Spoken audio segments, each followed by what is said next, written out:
नमस्कार, बहुजन संवाद में आपका स्वागत है। आज का दिन भारत के लिए, साहित्य के लिए, हिंदी साहित्य के लिए अद्भुत दिन है। आज के दिन 31 जुलाई 1880 में इस धरती पर और बनारस की धरती पर एक बालक पैदा हुआ लमही गांव में, जो आगे चल करके हिंदी साहित्य क्या पूरे साहित्य जगत का ज्वाजल्यमान नक्षत्र साबित हुआ। कहा जाता है कि रूस में लेनिन थे, इसलिए वहां गोरकी का विकास हुआ। ऐसे ही कहा जाता है कि भारत में गांधी थे, इसलिए यहाँ पर प्रेमचंद का विकास हुआ। लेकिन प्रेमचंद का पूरा साहित्य दर्शन अगर उठा करके देखा जाए तो आम आदमी के लिए आज की तारीख में भी 150 साल होने जा रहे हैं। आज की तारीख में भी उनका साहित्य, उनके पात्र जीवंत हैं। आपको चलते फिरते नजर आएंगे, बनारस में नजर आएंगे, खेतों में नजर आएंगे, खलिहानों में नजर आएंगे और पूरी दुनिया में नजर आएंगे उनके पात्र। और बनारस तो बनारस है। आज हम उन्हीं को याद करने के लिए और खास करके प्रेमचंद का जिस तरीके से उनके पूरे व्यक्तित्व का निर्माण होता है, उनके पूरे साहित्य का सृजन होता है, उनके एक एक बिंदुओं पर विस्तार से चर्चा होती है। और आज के दिन तो बनारस में पूरा मेला लगता है, लम्हे में मेला लगता है। अब वो किसी संगठन के आदमी नहीं रह गए हैं, किसी साहित्य के आदमी नहीं रह गए हैं, वो जन नेता के तौर पर या यूं कहिए कि जन लेखक के तौर पर हैं। वहां पर नाटक खेले जाते हैं, उनकी कविताएं पाठ होती हैं, उनके तमाम पात्र आज वहां पर आपको लम्हे में घूमते नजर आएंगे। और जो कोई भी उनका साहित्य पढ़ा रहता है उसको ऐसा नहीं लगेगा कि हमारे बीच गोरी नहीं है, हमारे बीच धनिया नहीं है, हमारे पास घीसू नहीं है, हमारे बीच माधव नहीं है। सब आपको जीवन आज यहाँ पर नजर आएंगे हमारे लम्हे में। लेकिन एक दुखद स्थिति है कि ऐसे रचनाकार को, जो कि एक आदर्श प्रतीक है भारत के लिए, उसके लिए जिस तरीके से उसकी चीजों को सजोया जाना चाहिए था, उसके साहित्य को सजोया जाना चाहिए था, उसके पात्रों को सजोया जाना चाहिए था। और सच तो यह है कि उसके पात्रों के जीवन में सुधार होना चाहिए था। 80 वर्षों की अपनी स्वाधीनता के बाद भी वो चीजें अभी भी कहीं न कहीं से मन में ये कसक देती हैं, पीस देती हैं। आज हम उसी पर चर्चा करने जा रहे हैं। मुंशी प्रेमचंद की विचार और दृष्टि, उनके पूरे साहित्य में उनके विचार स्पष्ट रूप से दिखाई पड़ते हैं। संघर्ष दिखाई पड़ता है, गांधीवादी संघर्ष दिखाई पड़ता है, मार्क्सवादी संघर्ष दिखाई पड़ता है, समाजवादी संघर्ष दिखाई पड़ता है।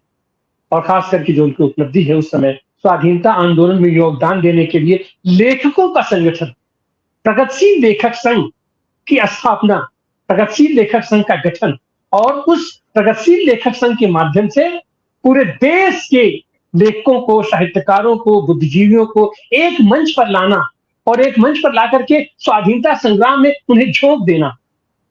ये कहा जाता है कि राजनीति के आगे चलने वाली मसाल साहित्य है, जिसका अद्भुत अनुपम उदाहरण अगर कोई हो सकता है तो वो हमारे मसाल मुंशी प्रेमचंद। आज हम उन्हीं पर चर्चा करने जा रहे हैं। आज आइए हम अपने प्रबुद्ध पैनल से आपका परिचय कराएं। हमारे साथ ये लखनऊ विश्वविद्यालय की प्रोफेसर रीता चौधरी है। आपका बहुत बहुत स्वागत है रीता जी। हमारे साथ काशी हिंदू विश्वविद्यालय से प्रोफेसर आशीष त्रिपाठी जुड़े हैं। आपका भी स्वागत है।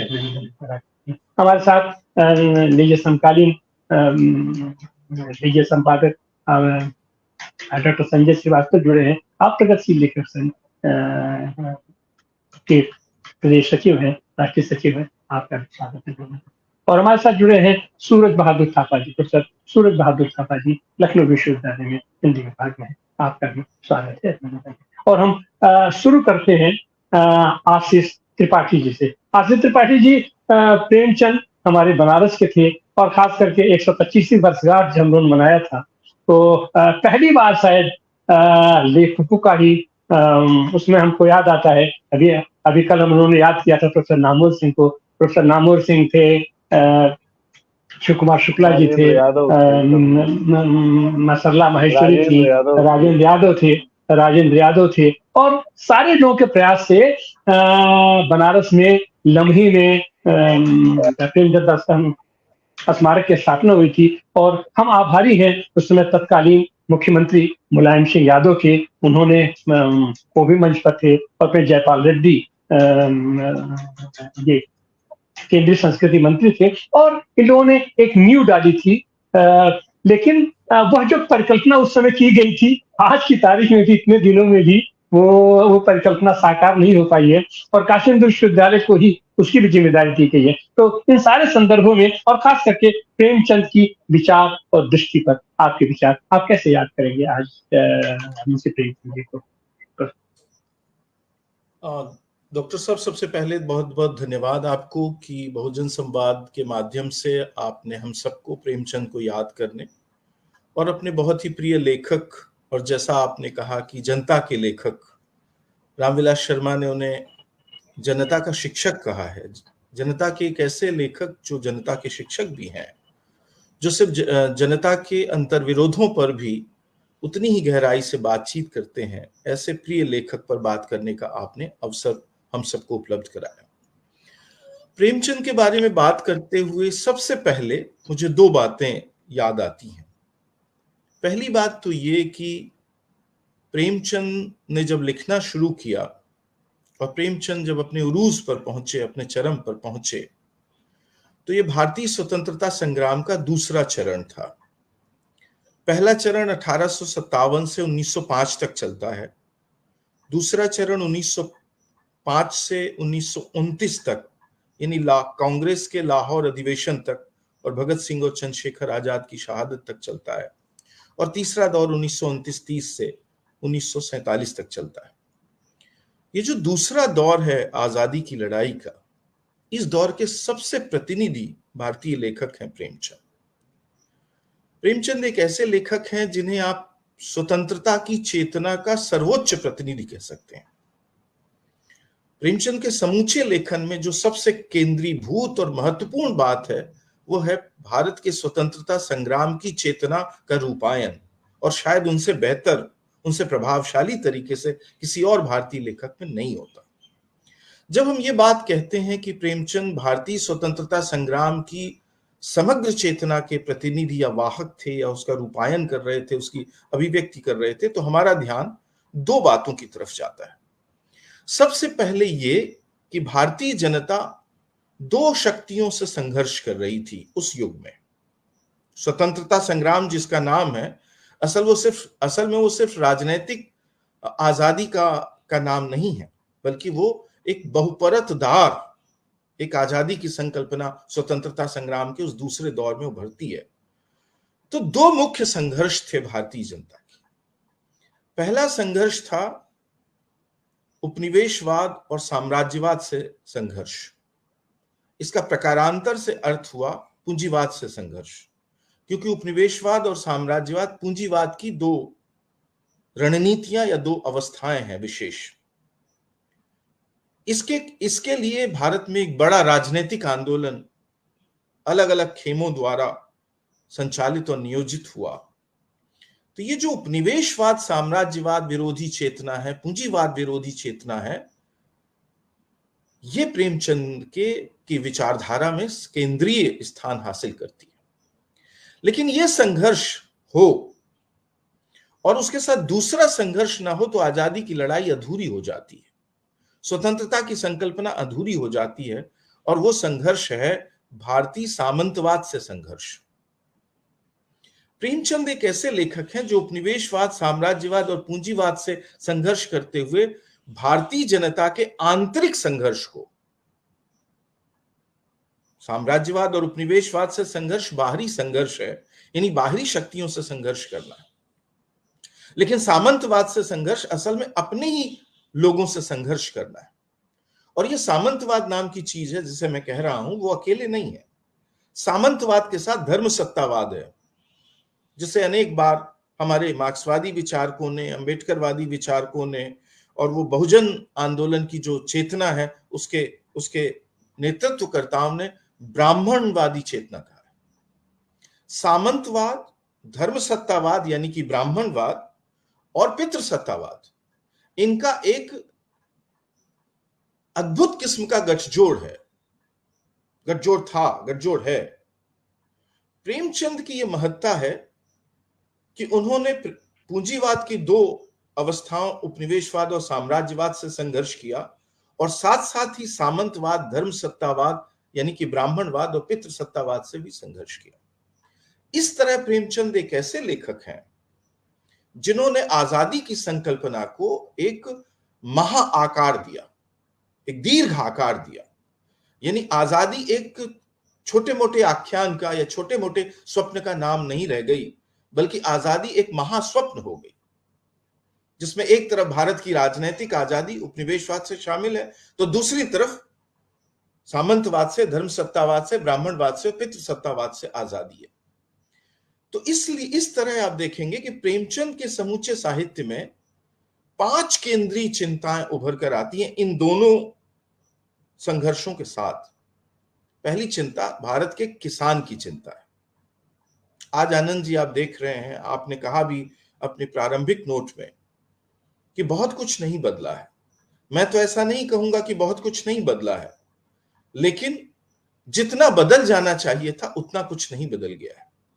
और उपनिवेशवाद का ये जो नया दौर है 90 के बाद जो आया है, भूमंडलीकरण के बाद, इसमें भारतीय किसान वापस उसी चक्रव्यूह में फंस रहा है, धीरे धीरे गिरफ्त में जा रहा है, जिसकी गिरफ्त में वो प्रेमचंद के जमाने में था। वो भी उपनिवेशवाद और सामंतवाद के गठजोड़ से पैदा हुई गिरफ्त थी, और ये भी एक नए उपनिवेशवाद और नए सामंतवाद, नए धर्मसत्तावाद और नए फांसीवाद की गठजोड़ से पैदा हुई गिरफ्त है जो किसान के ऊपर लागू है। तो ये जो किसान का सवाल है, ये याद रखना होगा आपको कि किसान का सवाल एक ऐसा सवाल है जो धर्म और जातियों में बटे हुए भारतीय समाज में एक ज्यादा बड़ी जनता को घेरता है। किसान का अर्थ सिर्फ भूस्वामी नहीं है, जिनके पास पट्टे हैं वो नहीं है किसान। प्रेमचंद स्पष्ट है, किसान वे हैं जो हल जोतते हैं, जो निराई करते हैं, जो गुड़ाई करते हैं, जो खेतों में काम करते हैं। और साथ साथ किसान वे भी हैं जिन्हें पारंपरिक व्यवस्था में, सामंती व्यवस्था में प्रजा कहा गया है। तो बहुत सारी आजकल की पिछड़ी और दलित जातियां भी किसान हैं। तो ये जो किसान का सवाल है, क्योंकि यदि किसान का पराभव होगा तो किसान, खेती पर निर्भर उस शिल्पी जनता का भी पराभव होगा, आर्थिक पराभव, जिसे हम सामान्य पारंपरिक व्यवस्था में प्रजा कहते हैं। तो प्रेमचंद के साहित्य में किसान का सवाल बहुत महत्वपूर्ण उठता है, जो आज भी है। जब हम रंगभूमि को देखते हैं, प्रेमचंद का 1924 का उपन्यास, और मैं इसे कहता हूं कि ये एक दीर्घकालिक संघर्ष है जनता का। जमीन पर अपने अपने जमाने की ताकतवर शक्तियां कब्जा करना चाहती हैं। सामंतवाद क्या है? जमीन पर सामंतों के कब्जे का नाम है सामंतवाद। और जब पूंजीवाद क्या है? पूंजीवाद में भी आप देखते हैं कि एक बहुत बड़ी रणनीति किसान की, आदिवासी की जमीन को कब्जा करने की। वो नदी पर, जंगल पर, पहाड़ पर, झरनों पर और तमाम दूसरे प्राकृतिक संसाधन जिनका मुख्य संबंध खेती किसानी से है, हमारे पर्यावरण से है, उस पर कब्जा करना। 1924 का ये उपन्यास बताता है कि कैसे उस जमाने का पूंजीवाद किसान की जमीन पर कब्जा करने के लिए उस जमाने की हर ताकतवर एजेंसी का इस्तेमाल करता है, जो डेमोक्रेसी का भी इस्तेमाल करता है। आपको याद कर रखना होगा कि भारतीय साहित्य में लोकतंत्र की पहली सघन आलोचना 1924 के रंगभूमि उपन्यास में होती है, क्योंकि जो नगर पालिका है, जो नगर निगम है, जहां चुने हुए जनता के प्रतिनिधि आते हैं, वो भी सूरदास के साथ खड़े नहीं होते, वो भी उस जमाने की ताकतवर एजेंसीज के साथ खड़े होते हैं। तो भूमि पर कब्जे का ये जो सवाल है, उस जमाने का पूंजीवाद वो कर रहा था। जॉन सेवक उसके प्रतिनिधि थे, और उस जमाने के रजवाड़े, नगर पालिका के चेयरपर्सन, ताकतवर लोग उनका साथ दे रहे थे। और आज का जमाना राष्ट्र राज्य, दुनिया भर के राष्ट्र राज्य, भूमंडलीकरण के जमाने का निर्दयी और क्रूर राष्ट्र राज्य कॉरपोरेट और बहुराष्ट्रीय कंपनियों को छोड़ रहा है कि वो किसानों की जमीनों पर कब्जा कर ले, और इस काम में वो उनकी पूरी मदद कर रहा है। पिछले वर्षों में किसानों पर जो विमर्श हुआ है, जो कानून बनाए गए हैं, जिस तरह से किसानों ने उन कानूनों के विरोध में प्रदर्शन किया, वो कानून क्या है? कॉर्पोरेट को खुली छूट है कि वो छोटी जोत की जमीनों और छोटी जोत की जमीनों वाले किसानों पर पूरी तरह कब्जा कर ले। ये जो अंधाधुंध नगरीकरण है, ये बनारस का जो विस्तार है, दिल्ली का जो विस्तार है, वो क्या है? आप आखिर क्यों चाहिए इतने बड़े बड़े नगर? आपको क्यों आपको फ्लैट और घर चाहिए तमाम ऐसे लोगों के लिए जो जो शहर में रहते हैं? बहुत सारे सवाल हैं जो जो पूंजीवादी विकास से जुड़े हुए हैं, जिन्हें 1924 में प्रेमचंद उठाते हैं, प्रेमाश्रम के तुरंत बाद। तो किसान का सवाल प्रेमचंद के साहित्य में बहुत महत्वपूर्ण है। दूसरा जो सर्वाधिक महत्वपूर्ण सवाल है, वो सवाल है हिंदू और मुसलमान का सवाल। उस जमाने की सांप्रदायिक और कट्टरपंथी शक्तियों की और उनकी तमाम तरह की वैचारिक रणनीतियों के खिलाफ प्रेमचंद लिखते रहे। जब उन्होंने जीवन के आखिरी वर्ष में यह लिखा कि सांप्रदायिकता हमेशा संस्कृति की दुहाई देकर आती है, तो आज आप क्या देख रहे हैं? आज सांप्रदायिकता किस बात की दुहाई दे रही है? सांप्रदायिकता और संस्कृति को मिला दिया गया है और दूसरी चीजों को मिलाया जा रहा है। तो किसान का सवाल, हिंदू मुसलमान का सवाल, क्योंकि हिंदू मुसलमान का सवाल सिर्फ दो धर्मों के अनुयायियों के बीच का सवाल नहीं है। वो भारतीय राष्ट्र की, भारत जिस तरीके का राष्ट्र है उसका बुनियादी सवाल है। ये सामाजिक संरचना नहीं रहेगी यदि हिंदू और मुसलमान मिलकर नहीं रह सके। जी, ये बहुजन इकट्ठे नहीं रह सकेंगे यदि हिंदू मुसलमान मिलकर नहीं रहे तो। और इसलिए उनकी एकता को तोड़ने वाले जितने तत्व हैं, प्रेमचंद उनकी पहचान करते हैं और उस मिलनसारी के, उस समन्वय के, उस एकता के, उस सामासिकता के, उस सहभाव के, उस परस्परता के पक्ष में पुरजोर ढंग से खड़े होते। तीसरा सवाल औरत का सवाल है, स्त्री का सवाल। प्रेमचंद का समूचा साहित्य आजादी के पहले के उन कुछ गिने चुने भारतीय लेखकों में है। प्रेमचंद, रविन्द्रनाथ टैगोर जैसे महान लेखकों के साथ उनका नाम लिया जाना चाहिए, जिन्होंने भारतीय स्त्री के सवाल को और भारतीय पितृसत्ता के क्रूर चरित्र को बहुत रेशा उद्घाटित किया। अभी इस पर हिंदी में बहुत व्यवस्थित ढंग से बात नहीं हुई है कि प्रेमचंद ने कैसे पितृसत्ता का उद्घाटन किया और प्रेमचंद कहां बहके, कहां उनकी दृष्टि में एक तरह का एक ग्रे पर्दा, एक धुंध उनके दिमाग में छाई रही और वो उसका उच्छेदन नहीं कर सके। चौथा सवाल दलितों का सवाल है, जो प्रेमचंद ने अपने साहित्य में उठाया।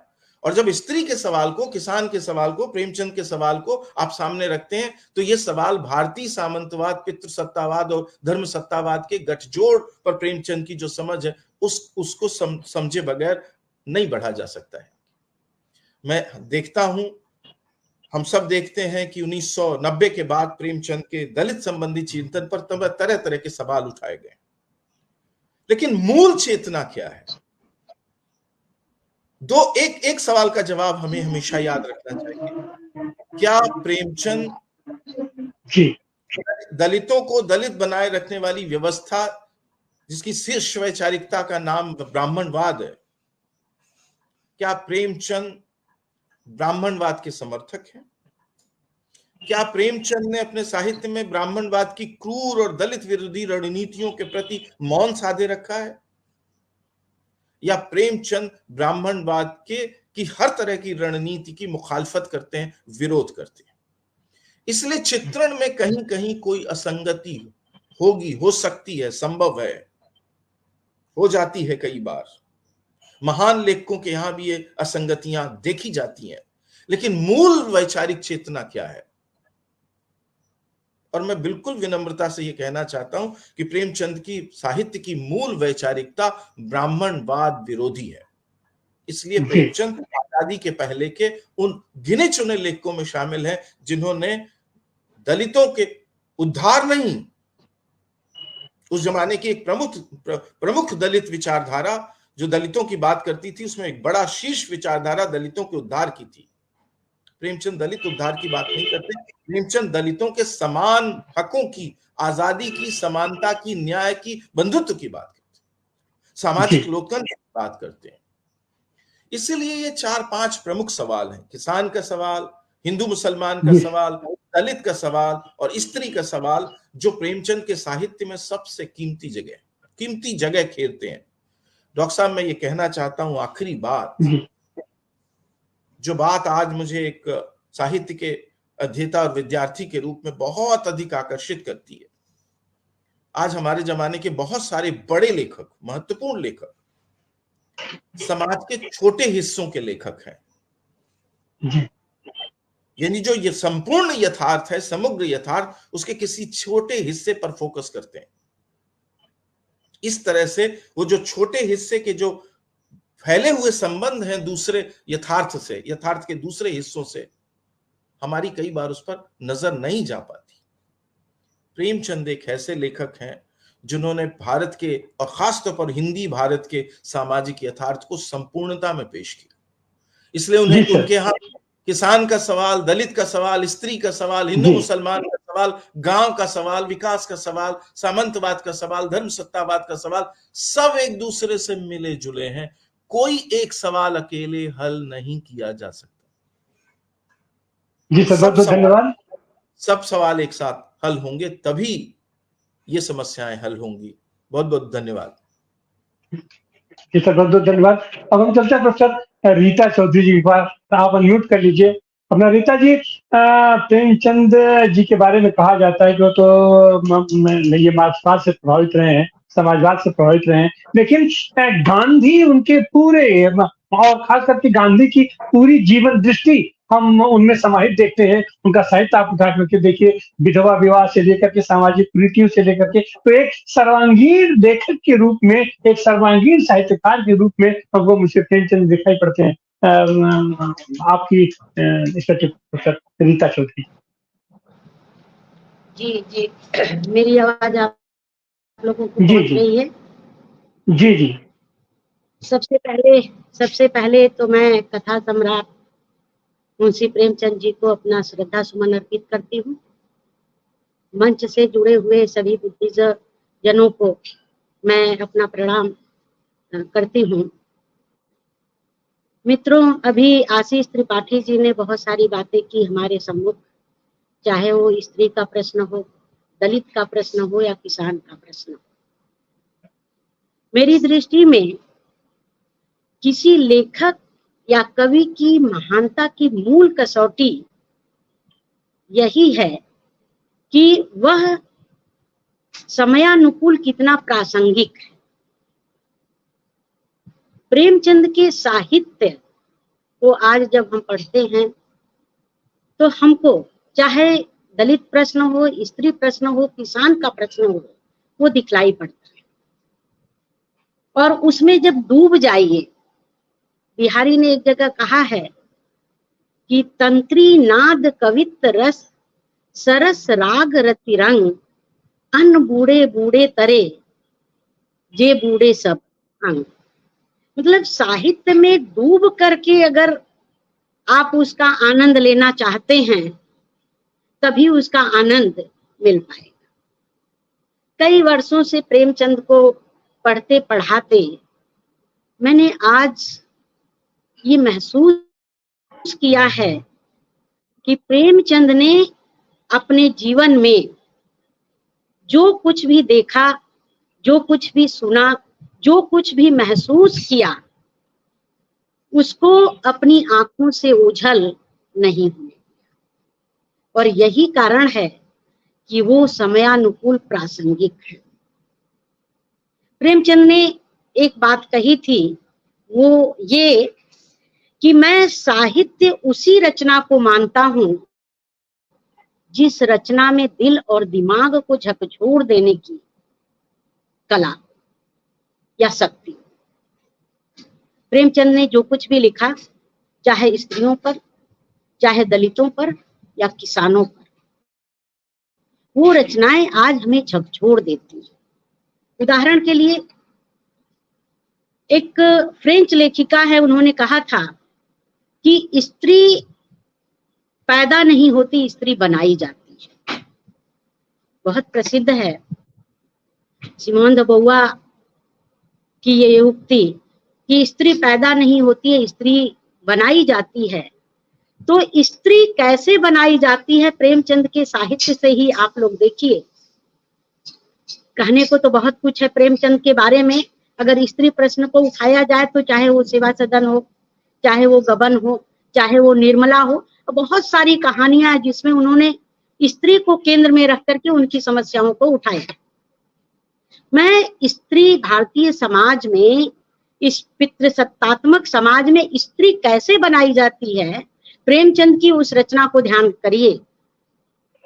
गबन उनका जो उपन्यास है, उस गबन उपन्यास की शुरुआत प्रेमचंद ऐसे करते हैं कि सावन का महीना है और रिमझिम बूंदें पड़ रही हैं, कुछ स्त्रियां झूला झूल रही हैं, वहीं पर विसाती आता है, गांव का वातावरण है, एक विसाती आता है और कुछ सामान जो स्त्रियों के प्रसाधन का सामान लेकर के आता है, सभी स्त्रियां आकर के इकट्ठी हो जाती हैं। उन स्त्रियों में एक 8 वर्ष की बालिका है, वो भी आकर के खड़ी होती है और प्रसाधन के या सजने संवरने की वस्तुओं में एक चंद्रहार, नकली चंद्रहार है, उसको वो पसंद करती है। उसकी माँ विसाती से पूछती है कि ये चंद्रहार कितने का है। वो कहता है, बहू जी 1.25 रुपए का। अब 1.25 रुपए का, जो उसकी माँ है जालपा, उस बच्ची का नाम है जालपा, वो कहती है कि 1.25 रुपए तो बहुत महंगा है। कहती अरे बहू जी 1.25 रुपए का चंद्रहार, बिटिया का विवाह होगा तो असली तब तक आ जाएगा, तब तक ये पहनेगी। जालपा वहां पर खड़ी है और दोनों के वार्तालाप को सुनती है। वो 8 साल की जो बच्ची है, उस बच्ची के मन में एक बात जो घुस जाती है वो ये कि विवाह के वक्त उसको चंद्रहार मिलेगा और वो ससुराल से आएगा। आप देखिए भारतीय समाज में स्त्रियों की परवरिश कैसे की जाती है, प्रेमचंद की दृष्टि यहाँ पर जाती है कि वो बालिका विवाह के वक्त तक जब चढ़ावे के वस्तुओं में चंद्रहार नहीं आता है तो वो किस तरह से दुखी होती है कि उसे चंद्रहार क्यों नहीं मिला। लेकिन फिर भी उसे उम्मीद बनी रहती है कि विदा होते वक्त उसकी माँ के पास एक चंद्रहार है, वो चंद्रहार उसे मिलेगा। माँ उस चंद्रहार को जालपा को नहीं देती है और वो दुखी मन से ससुराल चली जाती है।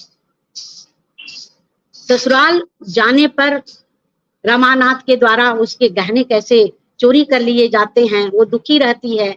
माता उसको चंद्रहार भेजती हैं लेकिन वो उन गहनों को लौटा देती है। मान उसका है कि विदा के वक्त वो चंद्रहार क्यों नहीं मिला। इस उपन्यास को लोगों ने कहा कि गहनों की त्रासदी के लिए लिखा गया उपन्यास। बार बार मैंने गहराई के साथ इसको पढ़ा उपन्यास को और मुझे ऐसा लगा, महसूस हुआ कि गहनों की त्रासदी के लिए नहीं यह उपन्यास लिखा गया है, बल्कि प्रेमचंद की दृष्टि भारतीय समाज में एक स्त्री को तैयार करने की दृष्टि है। कैसे एक स्त्री को, एक लड़की को भारतीय समाज में स्त्री बनाया जाता है पितृसत्तात्मक मूल्यों के अनुरूप। पिताजी अगर शहर जाते हैं तो उसे खेलने की वस्तुएं ना ला करके उसके लिए गहने लेकर के आते हैं कि बिटिया पायल पहन के ठुमक ठुमक करके नाचेगी। दादी के मन में ये परिकल्पना होती है। और तमाम ऐसे जगह हैं जहां पर उसको ये जता दिया जाता है। वो अपने पड़ोस में जाती है तो सिर्फ उसका गहना चोरी हो जाता है, इसलिए नहीं जाना चाहती है कि पड़ोस में लोग ये क्या कहेंगे कि उसके पास गहने नहीं है। वो ऐसी शक्ल लेकर के नहीं जा सकती। मेरा कहने का मतलब ये है कि प्रेमचंद अपने समय में उस पितृसत्तात्मक मूल्यों के अनुरूप जो स्त्री को ढाल दिया जाता था, उस पर चोट करते हैं कि स्त्री पैदा नहीं होती बल्कि स्त्री को बनाया जाता है। लेकिन उसमें वो काबिलियत होती है कि जो कार्य रमानाथ नहीं कर पाता है वो कार्य वो करती है कि अपने ही निर्दोष, जिनको देशद्रोह का आरोप कलकत्ता में लगा दिया जाता है, जिसकी गवाही रामनाथ देने वाला होता है, उन लोगों को भी जालपा अपनी सूझबूझ से किस तरह से मुक्त कराती है और वो कार्य करती है जो रमानाथ नहीं कर पाता है। तो भारतीय समाज में एक तो लड़कियों को जो स्त्री बनने की प्रक्रिया हो, इस प्रक्रिया पर प्रेमचंद ने इस गबन उपन्यास के माध्यम से हमारे सम्मुख रखा है कि पितृसत्ता किस तरह से एक बच्ची को एक स्त्री में ढालता है और वो स्त्री के सामने कौन से पाठ पढ़ाए जाते हैं। आशीष जी ने अभी कहा कि ये दौर वो दौर है जिस समय औपनिवेशिक भारत में एक तरफ तो राजनीतिक संघर्ष था आजादी के लिए और दूसरा संघर्ष जो हमारे सम्मुख था वो था कि भारतीय समाज का जो पितृसत्ता है, हमारे सामंती मूल्य हैं, उन मूल्यों के बीच में स्त्री और दलितों को कुछ तरह से मुक्ति दिलाई जाए या उनके प्रश्नों को उठाने का कार्य यहाँ पर प्रेमचंद ने बखूबी अपने साहित्य में लाया है। चाहे आप देखिए उनकी प्रारंभिक कहानी जो प्रेमचंद के नाम से लिखी गई थी 1910 में, पहली कहानी जो प्रेमचंद के नाम से लिखी गई वो बड़े घर की बेटी। ये वो समय था जिस दौर में स्त्रियों के लिए सीता सावित्री का ही एक आदर्श मान करके उनको धर्म की शिक्षा दी जाती थी कि स्त्रियों को कैसा व्यवहार करना चाहिए, पति की सेवा करनी चाहिए, पति धर्म का पालन करना चाहिए, सास ससुर की सेवा करनी चाहिए, गृहस्थ में बाल बच्चों की परवरिश अच्छी करनी चाहिए। और उनके लिए आदर्श क्या था कि एक स्त्री जो है वो परिवार में रह करके किस तरह से अपने इन सभी सीता और सावित्री के आदर्श का पालन करते हुए अपने व्यवहार को करें। उस जमाने में प्रेमचंद ने ये पहली कहानी लिखते हैं जो अपने ही परिवार में किस तरह से बिखराव है, बड़े घर की बेटी आती है और अपनी सूझबूझ से उस घर को बिखरने नहीं देती है। ये उनकी पहली कहानी थी। लेकिन बाद में एक महत्वपूर्ण कहानी है जहां पर यहाँ घरेलू आदर्श बताते हैं और संयुक्त परिवार के विघटन से बचवा लेते हैं।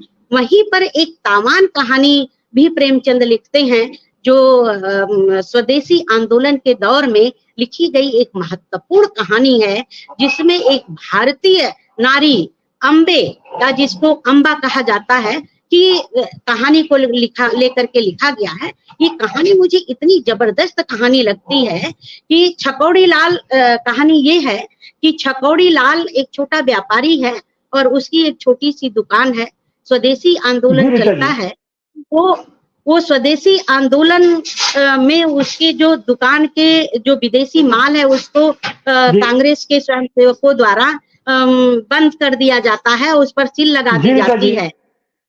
समय तो बहुत नहीं हो गया, बस मैं छोटी सी बात अपनी बात को समाप्त करूंगी। तो वहां पर उसके जो वस्त्र है, विदेशी वस्त्र है, उस पर किस तरह से मुहर लगा देती है। लेकिन घर में 5 बच्चे, बीमार पत्नी और बूढ़ी माँ है और उनका भरण पोषण करने के लिए मजबूरी में जब उसकी दुकान में अपने देसी कपड़े बिकते नहीं और विदेशी कपड़ों की मांग होती है तो 10 रुपए में उसने अपने कपड़े को बेच देता है।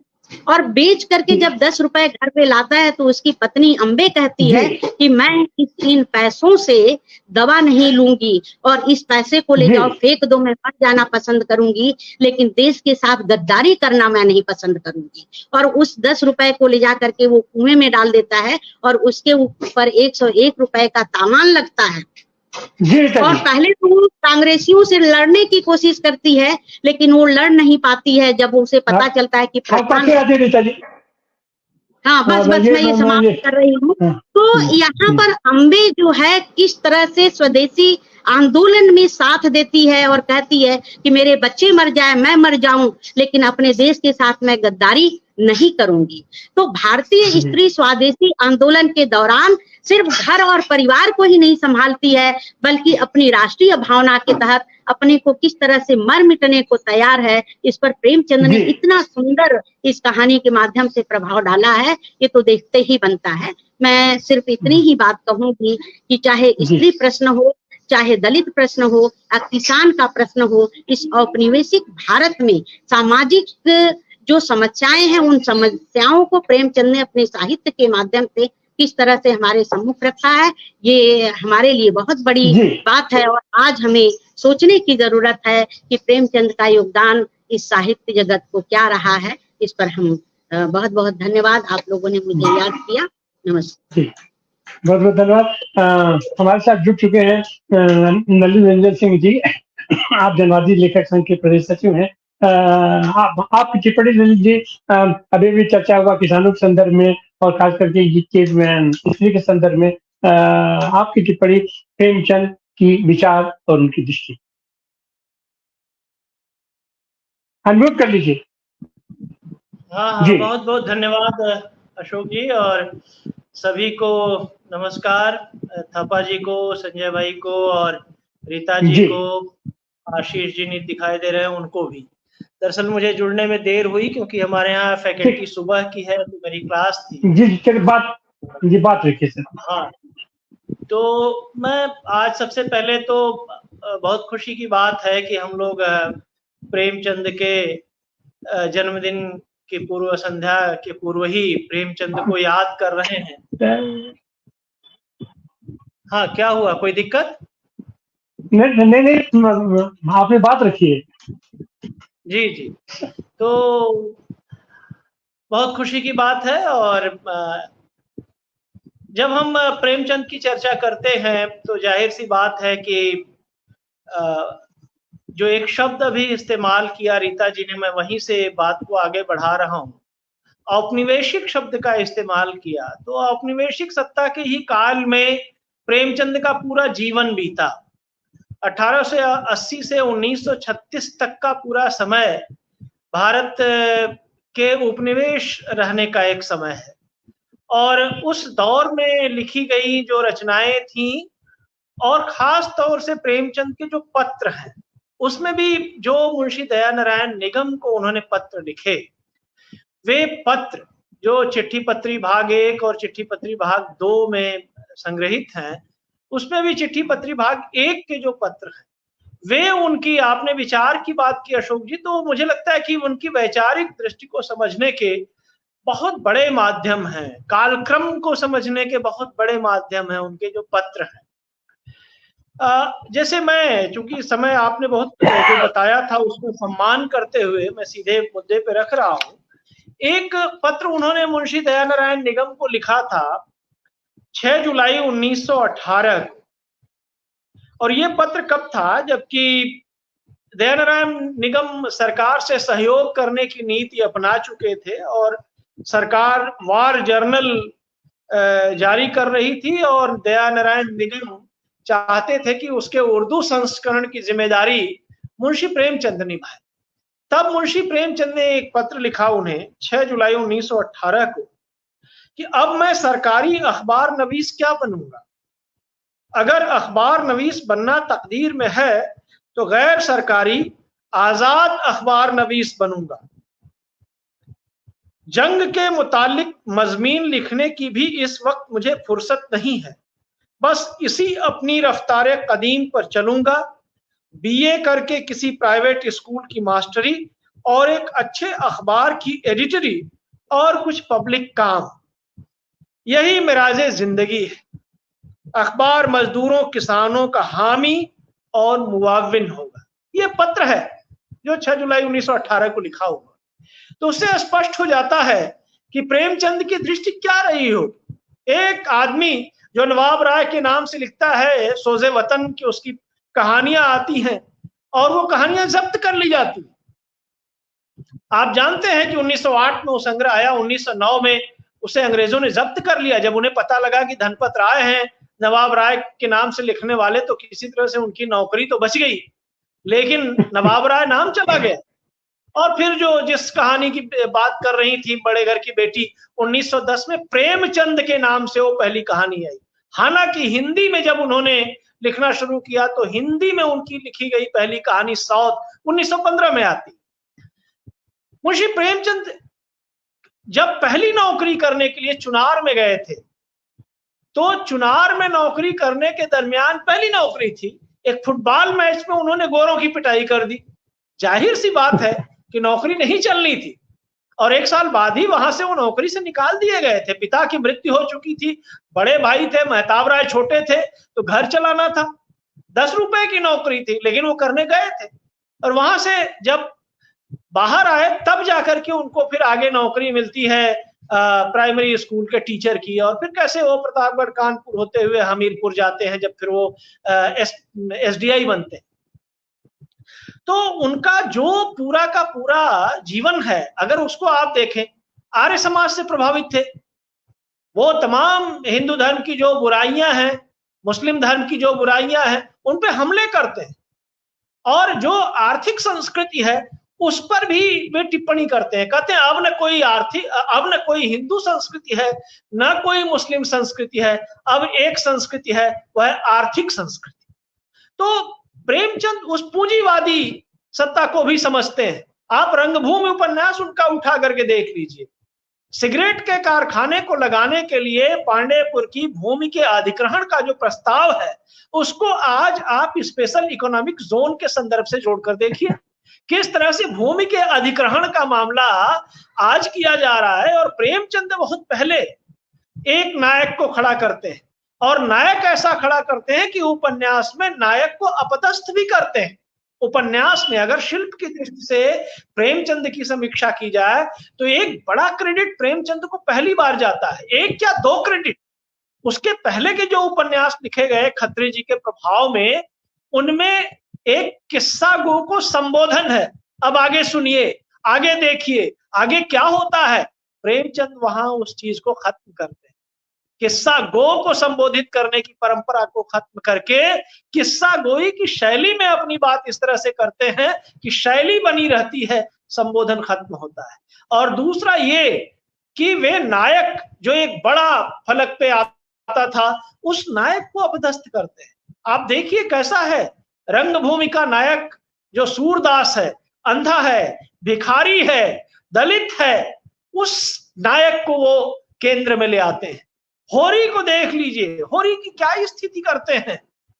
ऐसी स्थिति कि नायक तो याद रह जाए, लेकिन उसके कार्य व्यापार बड़े हो जाएं।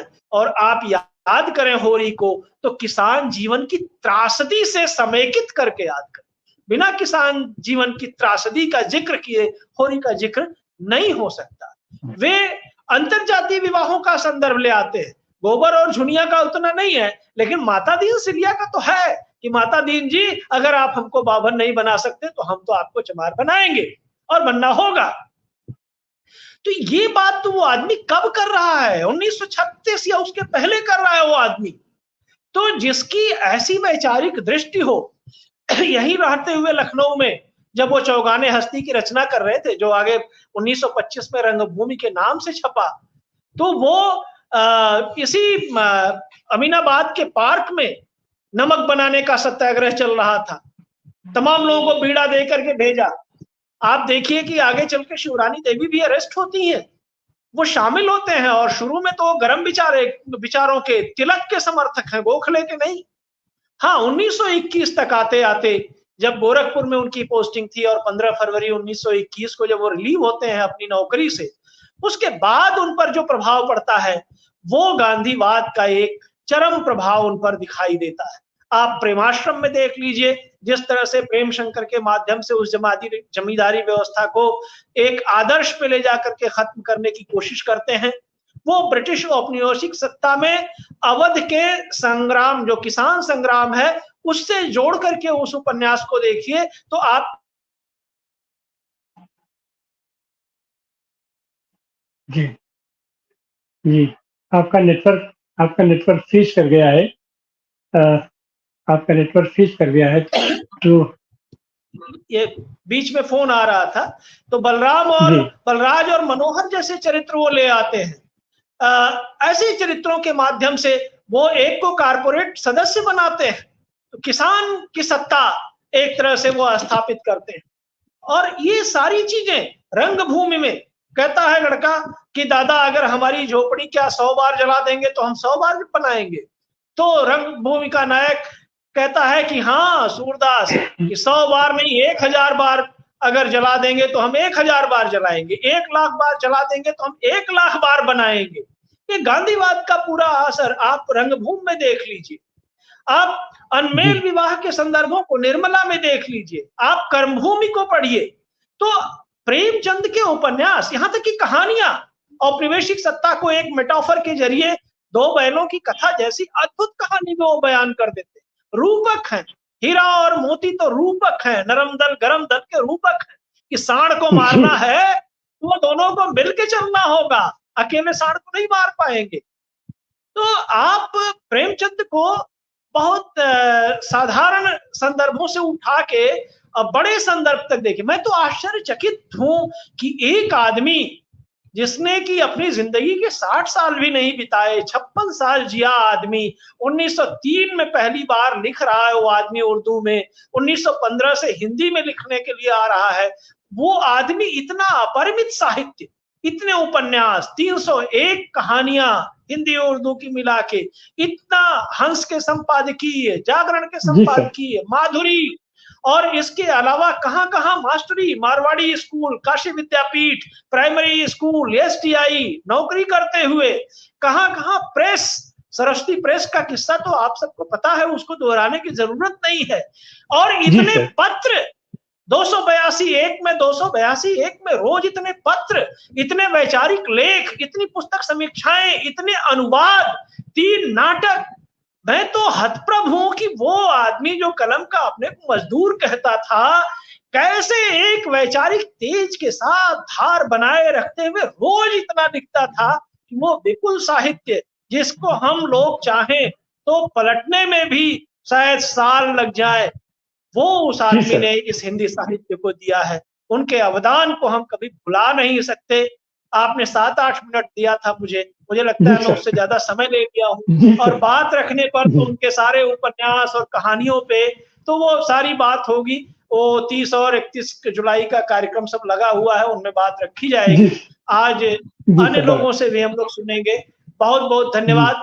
और फिर मुझे आगे एक क्लास में जाना है, मैं 10-25 तक अभी जुड़ा रहूंगा, उसके बाद जी बहुत बहुत धन्यवाद सर।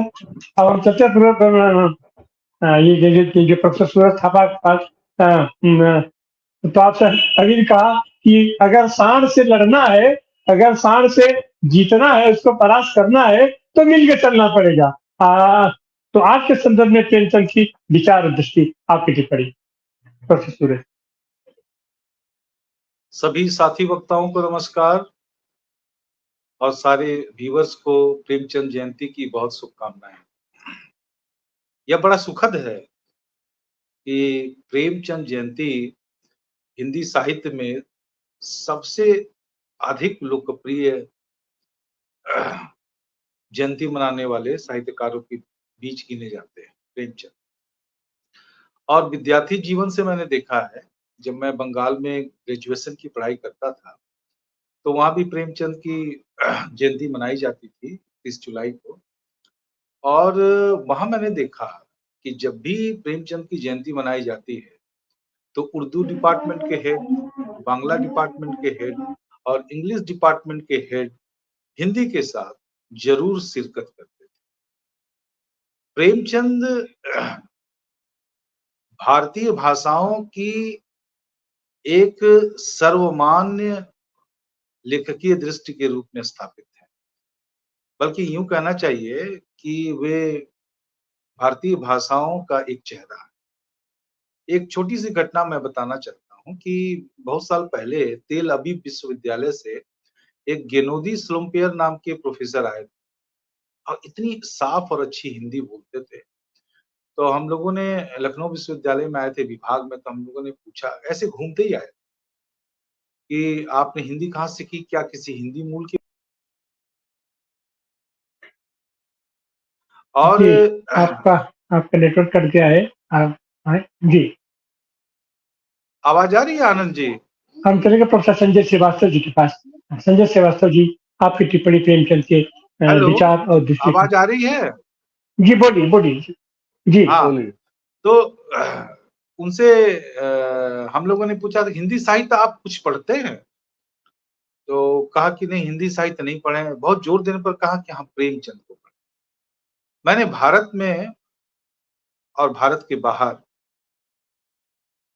हिंदी साहित्यकारों में जितना लोकप्रिय प्रेमचंद को पाया, उतना किसी और को नहीं पाया। और सबसे ज्यादा प्रेमचंद पढ़े और जाने जाते हैं। इन बातों का जिक्र करने के पीछे मेरा यह दृष्टिकोण है कि प्रेमचंद की जो एक्सेप्टेबिलिटी है, स्वीकार्यता है, वो केवल इसलिए नहीं है कि वो अच्छी कहानीकार लिखते हैं। वो इसलिए है कि भारतीय जनमानस की आत्मा को वो बिल्कुल छूते हैं और वैश्विक दृष्टि के साथ भी जुड़ते हैं। इसलिए भारत ही नहीं, पूरे विश्व में उनकी एक स्वीकार्यता बनती है।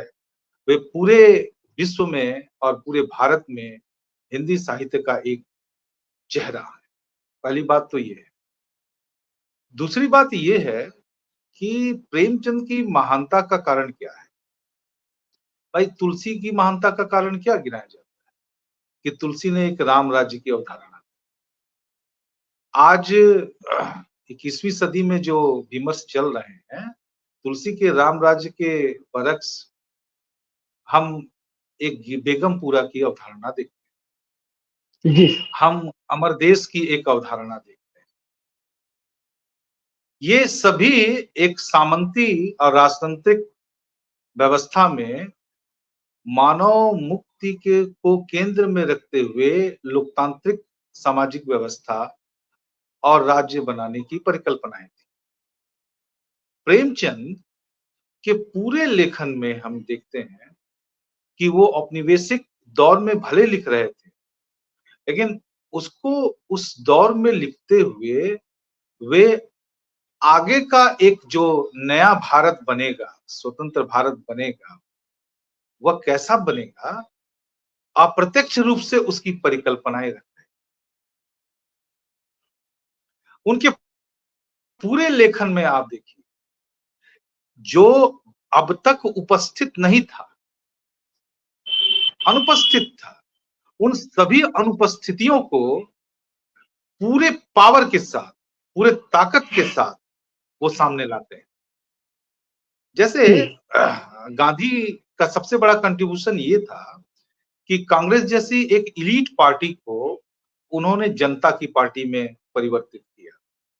वो जैसे ही आते हैं, वो किसानों को, मजदूरों को कांग्रेस के आंदोलन के साथ जोड़ते हैं और सांप्रदायिकता के घेरे को तोड़ते हुए फिर से 1857 के बाद मुसलमानों की एक प्रभावशाली उपस्थिति वहां उपस्थित करते हैं। ठीक प्रेमचंद भी ऐसे ही करते हैं। जी सूरज जी, हम जी आपसे आपसे माफी चाहेंगे, 5 मिनट समय बचा हुआ है। हम चाहते हैं कि संजय जी का भी एक टिप्पणी ले लिया जाए। नहीं नहीं, 5 मिनट समय बचा है। थापा साहब को बोलने दीजिए। नहीं नहीं, थापा साहब को बोलने दीजिए। अच्छा थापा सर बोलिए, रिक्वेस्ट। मैं बहुत संक्षेप में बात खत्म कर देता हूँ। बिल्कुल, मैं नहीं आपके साथ बिल्कुल संक्षेप में कर मैं अपना टाइम कंट्रीब्यूट कर रहा हूँ इसमें, तो महत्वपूर्ण बात है जी। तो मैं ये कह रहा हूँ कि प्रेमचंद ने, जैसे केदारनाथ सिंह की एक पंक्ति मुझे याद आ रही है, हो सकता है एग्जैक्ट ऐसी ना हो, लेकिन उसका मूल मंतव्य ये है कि मैं उठाता हूं धूल और वो गुलाब में बदल जाता है। प्रेमचंद ने जिसको पांव की धूल समझा गया भारतीय समाज में, हमेशा वो अस्पृश्य रहा, अदृश्य रहा, उसके कंट्रीब्यूशन को, योगदान को कभी इतिहास में, धर्म में, समाज में, संस्कृति में बिल्कुल स्थान नहीं मिला। प्रेमचंद ने वो महान काम किया कि उस धूल को गुलाब बना दिया, उसकी महत्ता समझाई और देश की आजादी और एक मुक्त भारत, हम थोड़ा सा यहाँ ये कहना चाहेंगे, थोड़ा स्वतंत्रता और मुक्ति में थोड़ा सा एक बारीक फर्क करना चाहिए। स्वतंत्रता बिल्कुल मुक्ति नहीं है, हालांकि मुक्ति के लिए स्वतंत्रता जरूरी है। देखिए जैसे अब अमृत काल चल रहा है, लेकिन इस अमृत काल में न दलित मुक्त है न स्त्री मुक्त है।